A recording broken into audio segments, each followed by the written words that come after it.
श्री स्वामी समर्थ. येत्या 29 जुलै रोजी अतिशय पावन आणि शुभ असा गुरुपौर्णिमा उत्सव साजरा होत आहे.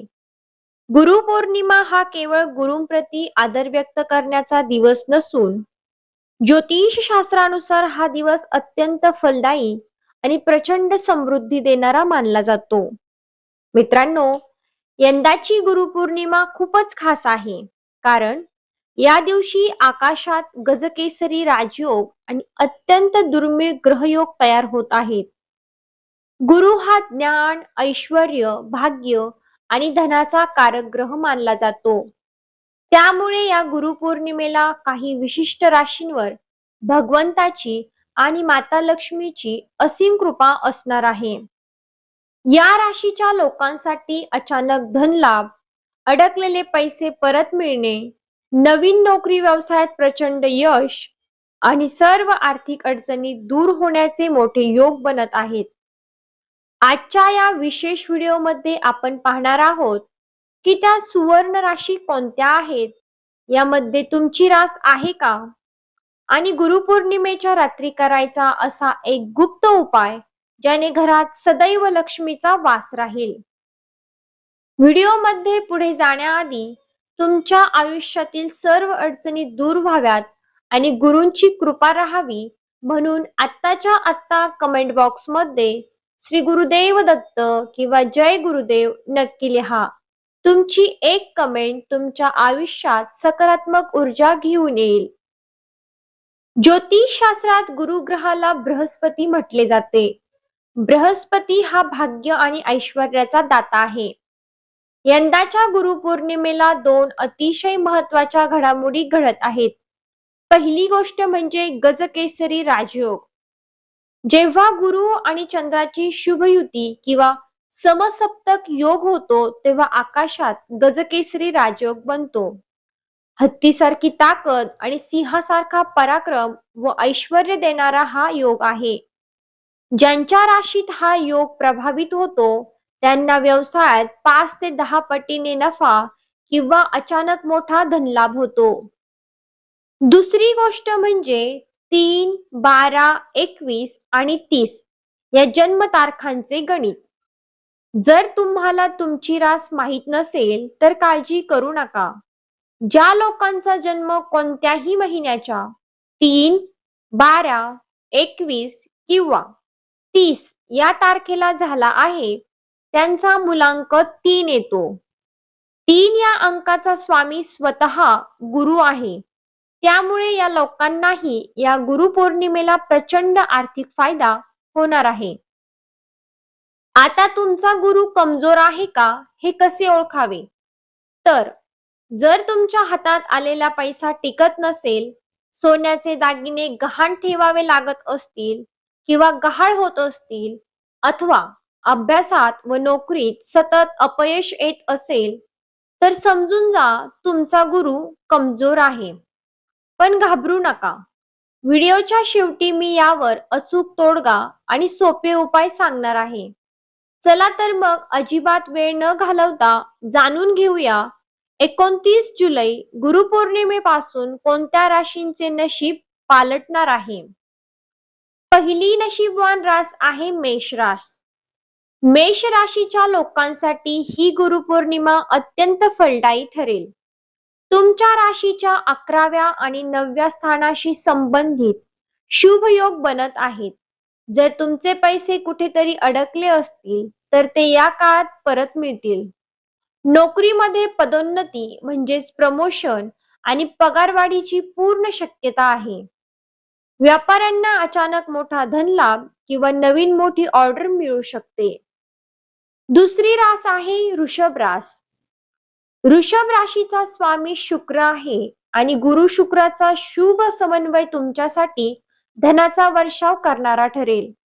पैशांची आवक वाढेल, गुंतवणुकीतून मोठा परतावा मिळेल, मालमत्ता किंवा वाहन खरेदीचे स्वप्न पूर्ण होऊ शकते. कौटुंबिक संपत्तीतून किंवा वडिलोपार्जित मालमत्तेतून मोठा फायदा होण्याची शक्यता आहे. तिसरी रास आहे मिथुन रास.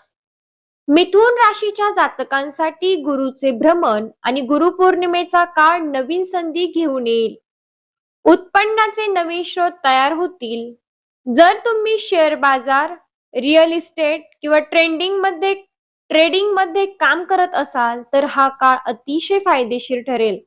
IT, मीडिया आणि शिक्षण क्षेत्रातील लोकांना मोठी आर्थिक प्रगती पाहायला मिळेल.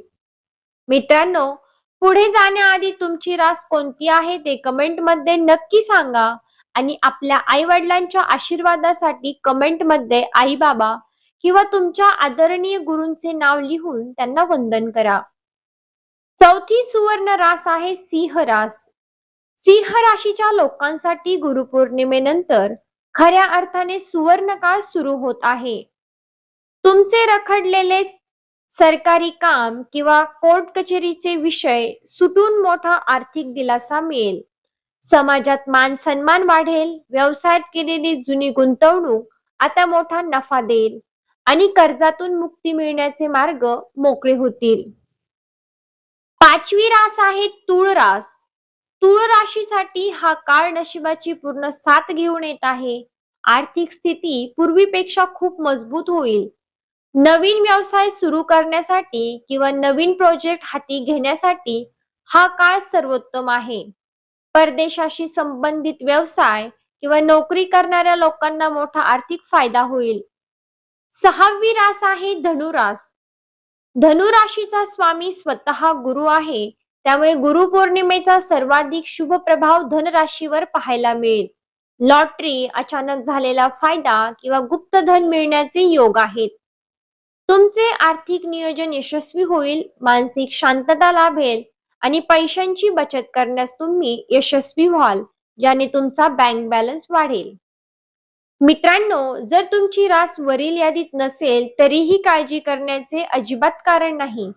गुरुपौर्णिमेच्या दिवशी केलेले हे सोपे ज्योतिषीय उपाय प्रत्येकालाच धनलाभ आणि मानसिक शांतता मिळवून देऊ शकतात. पहिला उपाय म्हणजे रात्री 9 ते 12 ची गोल्डन अवर म्हणजेच कुबेर काळ.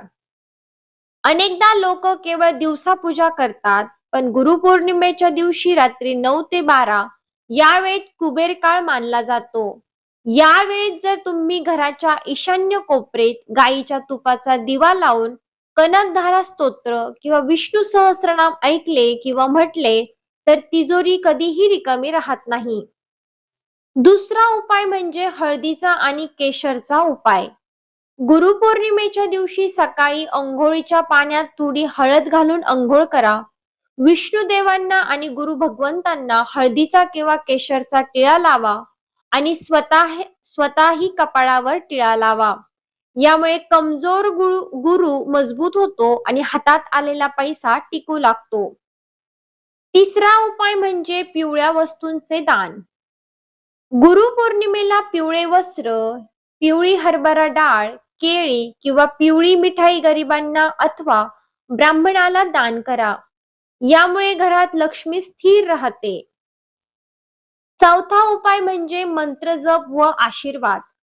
संध्याकाळी तुपाचा दिवा लावून ओम बृहस्पते नमः या मंत्राचा 108 वेळा जप करा. तसेच या दिवशी आपले माता, पिता, शिक्षक आणि वडीलधाऱ्या व्यक्तींचे पाय शिवून आशीर्वाद घ्या. गुरूंचा आशीर्वाद ही जगातील सर्वात मोठी संपत्ती आहे. तर मित्रांनो, ही होती 29 जुलै गुरुपौर्णिमेनिमित्त ज्या राशींना मोठा आर्थिक लाभ होणार आहे त्यांची सविस्तर माहिती. तुम्हा सर्वांना गुरुपौर्णिमेच्या हार्दिक शुभेच्छा. जातेवेळी कमेंट बॉक्स मध्ये श्री गुरुदेव दत्त लिहून आजच्या दिवसाची शुभ सुरुवात करा. तुमची रास ही तुमची सर्वात मोठी इच्छा कमेंट मध्ये सांगा. आम्ही तुमच्या प्रगतीसाठी नक्की प्रार्थना करू. हा व्हिडिओ तुमच्या सर्व मित्र मैत्रिणींसोबत आणि नातेवाईकांसोबत शेअर करा, कारण शुभ माहिती वाटल्याने वाढते. जर तुम्हाला हा व्हिडिओ आवडला असेल तर व्हिडिओला लाईक नक्की करा. आपल्या चॅनलवर नवीन असाल तर अशाच नवनवीन ज्योतिषशास्त्र आणि माहितीपूर्ण व्हिडिओसाठी चॅनलला सबस्क्राईब करायला आणि बेल आयकॉन दाबायला विसरू नका. धन्यवाद. श्री गुरुदेव दत्त. जय महालक्ष्मी. श्री स्वामी समर्थ. पुन्हा भेटू नवीन माहिती सोबत. तोपर्यंत स्वस्थ रहा, मस्त रहा, स्वामींची सेवा करीत रहा. श्री स्वामी समर्थ.